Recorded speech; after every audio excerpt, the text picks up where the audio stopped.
Ayubowan. Welcome to the Mahadaya, the knowledge discussion, brought to you by the Pioneer Buddhist TV channel of Sri Lanka, the Buddhist. Now, as you all know, this discussion is meant for something really fruitful, which adds up something really fruitful to your life. And of course, we intend to provide food for thought, and we wish, or we really rather hope, that after the discussion also that you would have something to think of, you would have realized something, and there would be something which is really important that you can add to your life. So for this very fruitful discussion today, we have invited someone really special. He is no stranger to us because he has been coming to our programs several times. But for the viewers who are with us for the first time, I would like to introduce him to you. He is Mr. Vipula Wanigasekera from the Sri Lanka Tourism Development Authority. He is also the General Manager from Sri Lanka Convention Bureau. So we warmly welcome you to the program. So today as well, we have a theme that is the path to realization, the path to realization.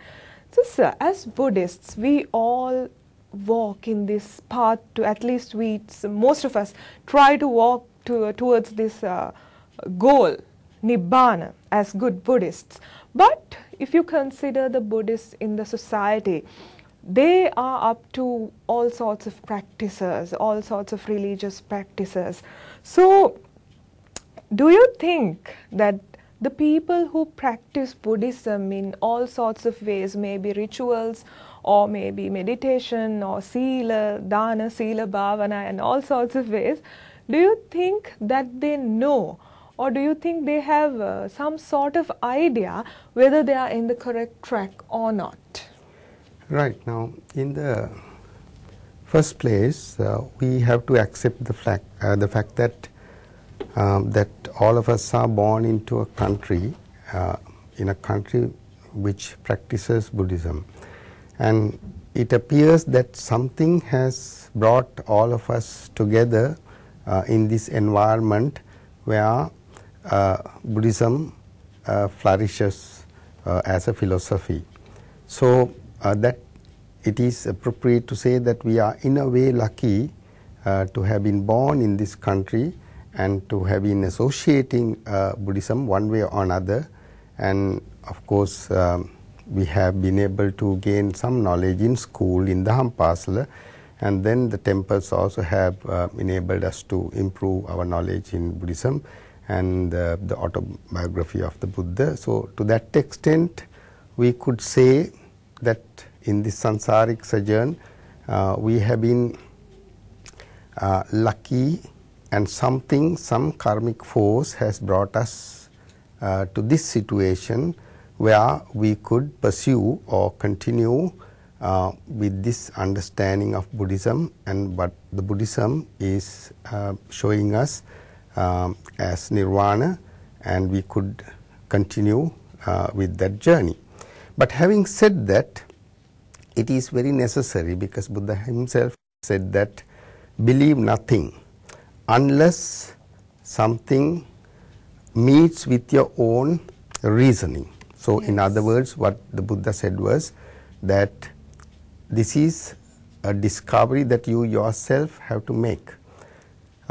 Therefore, you yourself, that no one else can implant in this you. So this knowledge or the realization must occur within you, and therefore you have to continue with this search. Now, in the light of that, one needs to ask oneself, are we convinced enough that we are on the right track? Yeah. If not, how many more lives that we have to get born in order to realize this?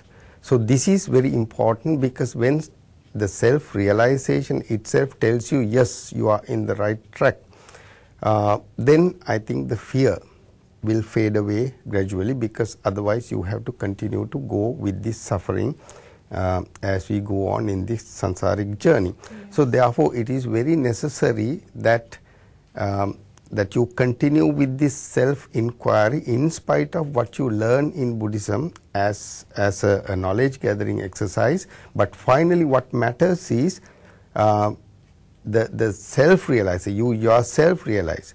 And again Buddha has given a few clues and pointers to this, because as I said before, and I think we have discussed over this many times, the language itself is a barrier. Yeah. Therefore, in many occasions, in many sutras, Buddha has given these few clues for people to think beyond that and see how they can realize. But for each person, it may be a different experience.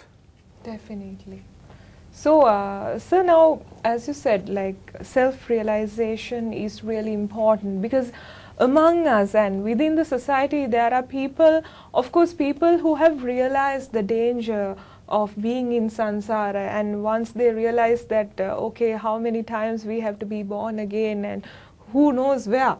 So they sense this danger, and it is really important, this self-realization is important, as you said, because I have heard after a certain kusala, like a pinkama, say after a certain meritorious act, some people wish to be born to see another Buddha and attain Nibbana within that Buddha's time.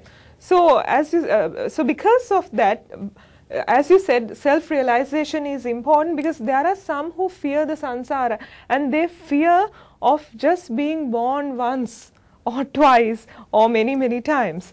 So, sir, but there is a little barrier.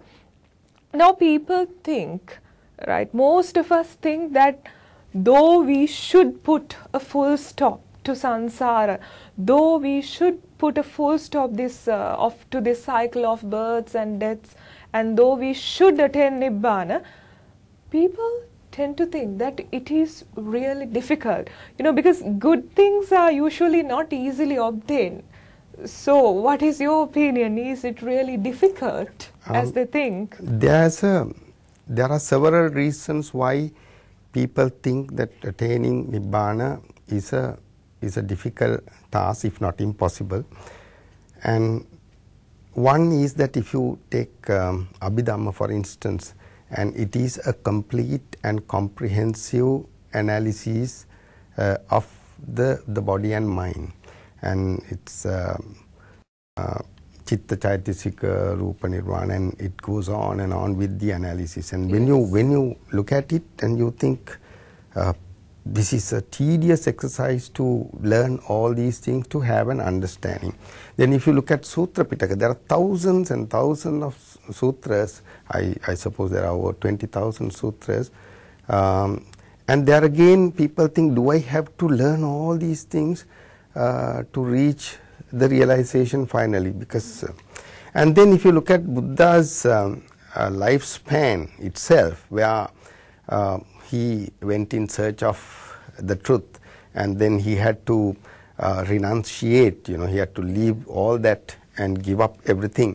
And then also he went to the extent of practicing Atta Kilamatanu, and he did everything, and he went to self-indulgence and self-mortification, the two extremes, and then also he went to various teachers, and then finally he decided, no, I take the middle path, and the truth is it's nothing beyond a particular point. I need to find this out, and he finally made the discovery. Now, having done that, actually Lord Buddha did the hard part of the job, and now then he decided, okay, I will share this. Yes. So therefore I don't think anyone should think that this is a mission impossible and you have to travel in samsara and then you have to gradually reach, you become sotapanna, anagami, sakudagami, all that. But if you there are some pointers and some clues, like some of the sutras are very short. Now in Samyutta Nikaya, there is one of the sutras, I forget the name, but someone asked Buddha, there were